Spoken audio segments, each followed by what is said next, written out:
بسم الله الرحمن الرحيم الحمد لله وكفى والصلاة والسلام على عباده الذين اصطفى أما بعد فأعوذ بالله من الشيطان الرجيم بسم الله الرحمن الرحيم ومما رزقناهم ينفقون صدق الله العظيم وقال النبي صلى الله عليه وسلم اليد العليا خير من اليد السفلى. ہم سب جانتے ہیں کہ اللہ رب العزت نے اس دین اسلام کے اندر ایک چیز مشروع کی ہے اور وہ ہے صدقہ. صدقہ کا مطلب ہے اللہ کی راہ میں خرچ کرنا، اللہ کے لیے اللہ کے راستے میں کسی کو کچھ دینا. اب یہ پیسہ بھی دیا جا سکتا ہے، کوئی سامان بھی دیا جا سکتا ہے، کچھ چیز بھی دی جا سکتی ہے، کسی طرح سے مدد بھی کی جا سکتی ہے. یعنی صدقہ کا دائرہ کار بہت بڑا ہے، ہماری سوچ سے اور ہماری تصور سے بھی زیادہ بڑا اس کا دائرہ کار ہے.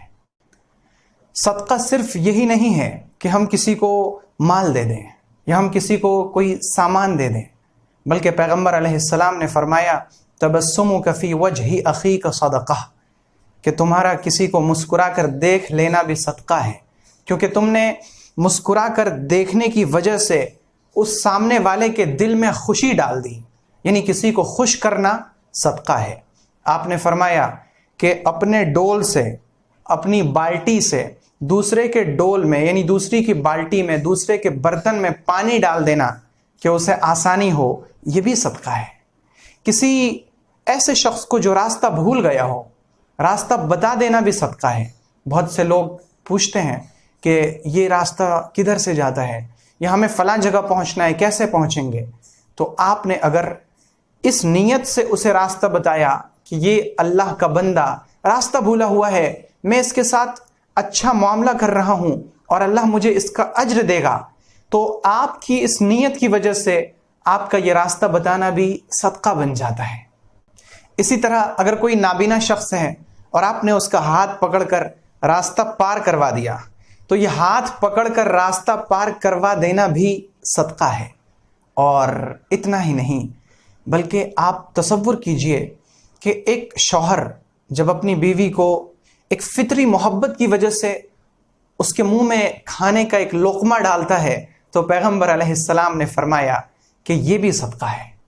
اور صرف یہ شوہری کی طرف سے نہیں، بلکہ اگر بیوی بھی اپنے شوہر کو کھلاتی ہے محبت کی وجہ سے، تو یہ بھی صدقہ ہے. تو صدقہ کا دائرہ کار بہت بڑا ہے. جہاں تک مال کے صدقہ کا تعلق ہے، تو اس کی حقیقت یہ ہے کہ ہم اللہ رب العزت کی طرف سے ایک طرح کے ڈاکیاں ہیں، پوسٹ مین ہیں. جیسے پوسٹ مین کے پاس بہت سارے خطوط آتے ہیں، بہت سارا پارسل آتا ہے. اس کی ذمہ داری یہ ہے کہ وہ ہر پارسل میں لکھے ایڈریس تک اس پارسل کو پہنچا دے.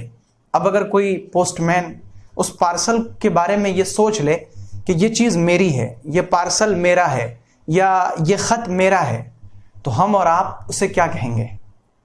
ظاہر ہے کہ ہم اسے کہیں گے کہ یہ بڑا احمق ہے، بڑا بے وقوف ہے، بڑا نادان ہے کہ دوسرے شخص کی چیز کو اپنا سمجھ رہا ہے.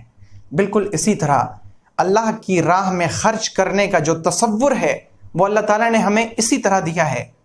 اللہ تعالیٰ نے قرآن پاک میں فرمایا وَمِمَّا رَزَقْنَاهُمْ يُنْفِقُونَ، کہ ہمارے دیے میں سے یہ تقوی والے، ایمان والے لوگ خرچ کرتے ہیں.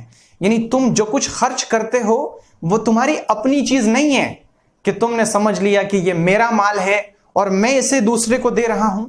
ایسا نہیں ہے، بلکہ وہ مال جو تمہارے پاس موجود ہے وہ تمہیں کس نے دیا؟ ظاہر ہے کہ وہ اللہ نے ہمیں دیا. آپ کہیں گے کہ میں نے اپنی محنت سے کمایا، تو سوال یہ ہے کہ آپ کو کمانے کا موقع کس نے دیا؟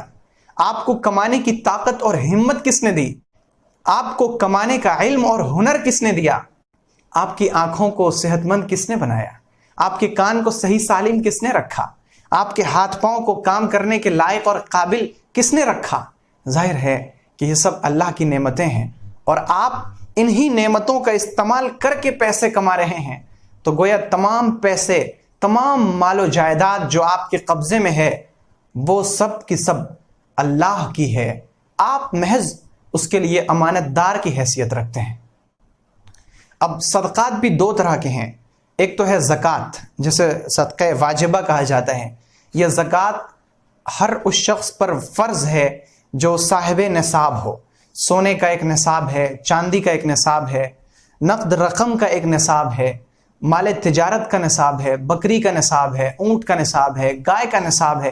یہ ہر چیز کا ایک الگ الگ نصاب ہے۔ آدمی کو چاہیے کہ وہ اپنے آس پاس کے علماء کرام سے پوچھ کر زکوٰۃ نکالا کرے۔ اور دوسری چیز ہے صدقہ نافلہ، یعنی نفلی صدقہ، وہ صدقہ جو ہم کبھی اس لیے دیتے ہیں کہ ہم سے بلائیں ٹل جائیں، ہم سے اللہ راضی ہو جائے، ہم اللہ کے قریب چلے جائیں، تو یہ صدقہ نافلہ ہے۔ صدقہ کے بارے میں پیغمبر علیہ السلام نے حدیث میں فرمایا کہ اللہ رب العزت حلال اور پاکیزہ مال کو ہی قبول کرتے ہیں۔ یعنی اگر کوئی شخص چوری کرے اور چوری کر کے پھر اس مال کو صدقہ کرے تو اللہ تعالیٰ اس مال کو پسند نہیں کرتے۔ اللہ تعالیٰ خبیث مال کو قبول نہیں کرتے۔ گندے مال کا صدقہ اللہ کے یہاں قبول نہیں ہے۔ اگر آپ اور ہم صدقہ کرنا چاہیں تو حلال اور پاکیزہ مال صدقہ کریں۔ اور جب بندہ صدقہ کرتا ہے تو یہ صدقہ سیدھا اللہ رب العزت کے ہاتھ میں جاتا ہے۔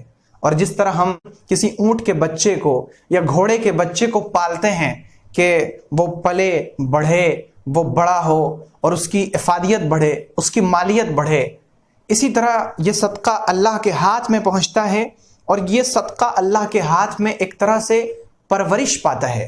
یہ صدقہ بڑھتا ہے، اس کی افادیت، اس کی مالیت بڑھتی ہے، اور اس کی حقیقی مالیت کا پتہ ہمیں قیامت کے دن چلے گا۔ اور صدقہ کی حقیقی مالیت اس کے ظاہری کوانٹٹی سے نہیں لگائی جا سکتی، بلکہ صدقہ کی حقیقت کا پتہ اس میں موجود اخلاص سے لگے گا۔ جس قدر اخلاص ہمارے دل میں موجود ہوگا، اللہ رب العزت کے نزدیک اس صدقہ کی وہی اہمیت ہوگی۔ صدقہ چاہے چھوٹا ہو یا بڑا، صدقہ 1 روپے کا ہو یا 1000 روپے کا یا 1 لاکھ روپے کا، صدقہ سے بہت سارے فائدے حاصل ہوتے ہیں۔ دنیا میں تو صدقہ کی وجہ سے 5 فائدے حاصل ہوتے ہیں۔ ایک فائدہ تو یہ ہے کہ صدقہ سے انسان کا مال پاک ہو جاتا ہے، یعنی مال کے اندر جو بھی کسی طرح کی خباثت، کسی طرح کی کمی کوتاہی اور کسی طرح کی نجاست غلاظت ہو تو صدقہ کی وجہ سے انسان کا مال پاک ہو جاتا ہے۔ اور دوسری چیز یہ کہ صدقہ سے انسان بلاؤں سے محفوظ ہو جاتا ہے۔ حدیث پاک میں نبی علیہ السلام نے فرمایا الصدقۃ تطفئ غضب الرب، کہ صدقہ اللہ کے غصے کو بجھا دیتا ہے اور بلاؤں اور مصیبتوں کو ٹال دیتا ہے، ہٹا دیتا ہے۔ اگر ہم چاہیں کہ بلائیں ہم پر آئیں ہی نہیں، یا بلائیں آ چکی ہوں اور ہم اسے ہٹانا چاہیں تو وہ صدقہ سے ہٹیں گی۔ اسی طرح صدقہ سے انسان گناہوں سے پاک ہو جاتا ہے۔ جب آدمی صدقہ کرتا ہے تو اس کے گناہ صدقہ کی وجہ سے جھڑ جاتے ہیں، ختم ہو جاتے ہیں۔ اور چوتھا فائدہ صدقے کا یہ ہے کہ جب کوئی شخص صدقہ کرتا ہے، کسی غریب کی مدد کرتا ہے، کسی محتاج کی مدد کرتا ہے، تو وہ اس کے دل میں خوشی ڈالتا ہے۔ اور جو شخص اس دنیا میں اللہ کے بندوں کو خوش کرے گا، اللہ رب العزت قیامت کے دن اسے خوش فرمائیں گے۔ اگر ہمیں اور آپ کو قیامت کے دن کی خوشی چاہیے تو اس دنیا کی زندگی میں ہمیں اللہ کے بندوں کو خوش کرنا ہوگا۔ اور صدقے کا دنیاوی 5واں فائدہ یہ ہے کہ صدقہ کرنے کی وجہ سے انسان اللہ رب العزت کے قریب چلا جاتا ہے، وہ اللہ کی مرضیات کو پانے والا بن جاتا ہے۔ آپ ذرا اسے ایک مثال سے سمجھیں کہ اگر کوئی شخص کسی کمپنی میں نوکری کرے اور وہ یہ چاہے کہ میں اس کمپنی کے مالک کے بہت قریب چلا جاؤں، میں اس کا مقرب بن جاؤں، میں اس کا چہیتا بن جاؤں، تو ظاہر ہے کہ اسے اس کے لیے ایک کام کرنا پڑے گا، اور وہ یہ کہ ڈیوٹی ٹائم کے علاوہ جو اور کام ہیں، اضافی کام، ایکسٹرا کام، وہ کام بھی انجام دینے ہوں۔ جب بھی کوئی شخص ایکسٹرا ڈیوٹی کرتا ہے، وہ اضافی کام کرتا ہے، تو اضافی کام کی وجہ سے اس کا مالک خوش ہوتا ہے اور اس کا مالک اسے اپنا چہیتا بنا لیتا ہے۔ بالکل اسی طرح اگر کوئی شخص یہ چاہے کہ میں اللہ کے قریب چلا جاؤں، میں اللہ کا مقرب بن جاؤں، اللہ مجھے چاہنے لگے، اللہ مجھ سے محبت کرے، اللہ مجھے پسند کرے، تو اسے فرائض کے ساتھ ساتھ نوافل بھی ادا کرنے ہوں گے۔ حدیث قدسی میں اللہ رب العزت کا فرمان ہے وَمَا زَالَ الْعَبْدُ يَتَقَرَّبُ إِلَيَّ بِالنَّوَافِلِ، کہ جب بندہ نوافل کے ذریعے میرے قریب آتا ہے، پھر وہ بہت سارے نوافل ادا کرتا ہے۔ نوافل صرف نماز نہیں بلکہ نفل روزے، نفل صدقے، یہ سب بھی وہ ادا کرتا ہے، تو پھر وہ میرے قریب چلا آتا ہے اور پھر میں اس سے محبت کرنے لگتا ہوں۔ تو نفل صدقہ کے ذریعے اللہ رب العزت کی محبت پائی جا سکتی ہے، اور یہ سب تو صدقہ کے دنیاوی فائدے ہیں۔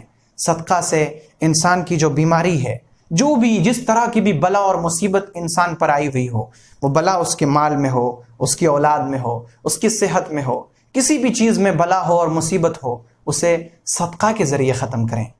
اسی طرح صدقے کا فائدہ یہ بھی ہے کہ صدقہ کی وجہ سے انسان کی روزی میں برکت آتی ہے۔ پیغمبر علیہ السلام نے قسم کھا کر فرمایا کہ اللہ کی قسم، کبھی بھی وہ شخص غریب اور محتاج نہیں ہو سکتا جو اللہ کی راہ میں صدقہ کرنے والا ہو۔ یعنی صدقہ کی وجہ سے انسان کا مال کم نہیں ہوتا، بلکہ صدقہ تو ایک طرح کی انویسٹمنٹ ہے، اللہ رب العزت کے ساتھ ایک تجارت ہے کہ آپ اس دنیا میں 10 خرچ کیجئے، اللہ تعالیٰ آپ کو اس دنیا میں 100 عطا کرے گا، اور آخرت کی زندگی میں 700، اور اخلاص کے بقدر اجر بڑھاتا چلا جائے گا۔ اور صدقہ کا اخروی فائدہ یعنی آخرت کا فائدہ یہ ہے کہ جب انسان اس دنیا کی زندگی میں صدقہ کرتا ہے تو وہ قیامت کے دن اپنے صدقے کے سائے میں ہوگا، اس وقت جب کہ کوئی سایہ نہیں ہوگا سوائے عرش کے سائے کے، تو اس وقت ایک سایہ ہوگا انسان کے پاس، اس کے صدقے کا سایہ۔ اس کا صدقہ جتنا بڑا ہو اس کا سایہ اتنا ہی بڑا ہوگا۔ کیا آپ اور ہم نہیں چاہیں گے کہ ہمارا سایہ قیامت کے دن بڑا رہے، ہم آرام سے اپنے سائے میں کھڑے ہوں؟ اگر ہم چاہتے ہیں تو ہمیں اس دنیا کی زندگی میں اپنے سائے کو بڑھانا ہوگا۔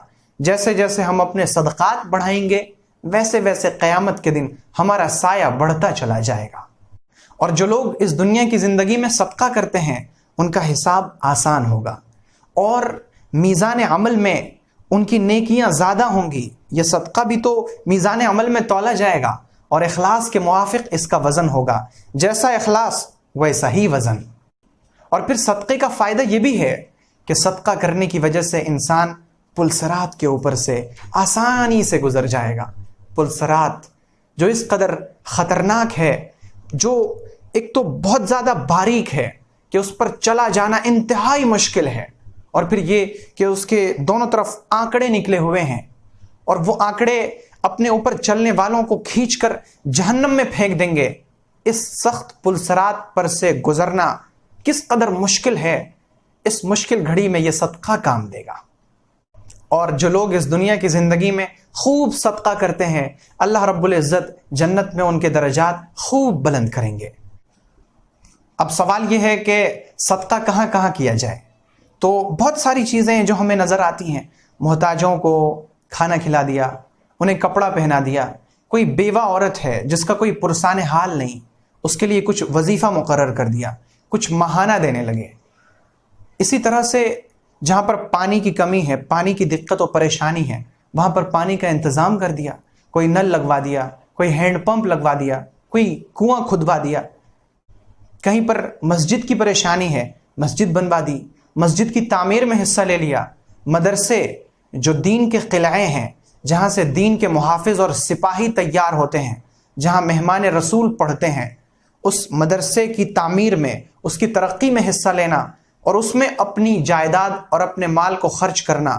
اسی طرح مدرسے کے بچوں کے اوپر خرچ کرنا، مدرسے میں جو غریب اور محتاج طلبہ تعلیم حاصل کرتے ہیں ان کی تعلیم میں پیسے خرچ کرنا، یہ بہترین مصرف ہے صدقے کا۔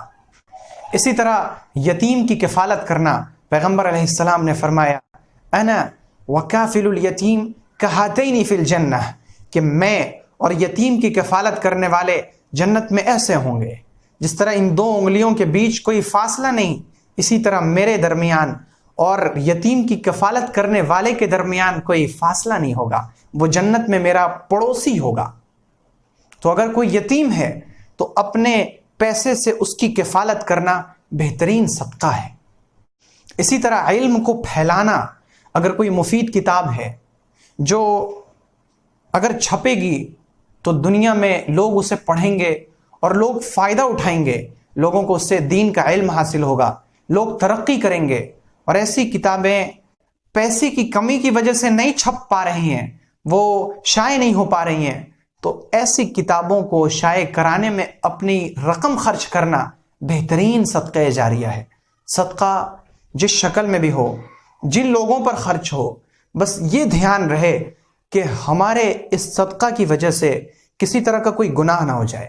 اب مثال کے طور پر کوئی شخص گانے بجا رہا ہے اور وہ آپ سے چندہ مانگے کہ ہم گانا بجانا چاہتے ہیں، اس کے لیے آپ بھی کچھ پیسے دیجئے. ظاہر ہے کہ آپ کا یہ پیسہ گناہ کے کام میں لگے گا. یہاں پر اگر کوئی شخص صدقہ کرے تو اس کا صدقہ قبول نہیں ہے، اور یہ تو اللہ کے نزدیک اگر کوئی شخص ایسا صدقہ کرتا ہے تو وہ گناہ جاریہ میں شامل ہو رہا ہے. جتنے لوگ اس گانے کو سنیں گے سب کا گناہ اس مدد کرنے والے کو بھی ملے گا. اچھے کاموں میں صدقہ کرنا یہ اللہ کے نزدیک جانے کا بہترین اور پسندیدہ عمل ہے. ہم اگر اللہ کے قریب جانا چاہتے ہیں تو نوافل کی پابندی، نوافل کا اہتمام کریں، نفل روزے کا، نفل نماز کا، نفل صدقے کا، دوسروں کی مدد کا. جب ہم ان چیزوں کو اپنی عادت بنا لیں گے تو ہمارے لیے اللہ کے قریب پہنچنا بہت آسان ہو جائے گا، اور اللہ کی رضا حاصل کرنا بہت آسان ہو جائے گا. اور اللہ کی رضا سے بڑھ کر اور کیا چیز ہے؟ اللہ رب العزت ہم سے بھی راضی ہو اور آپ سے بھی.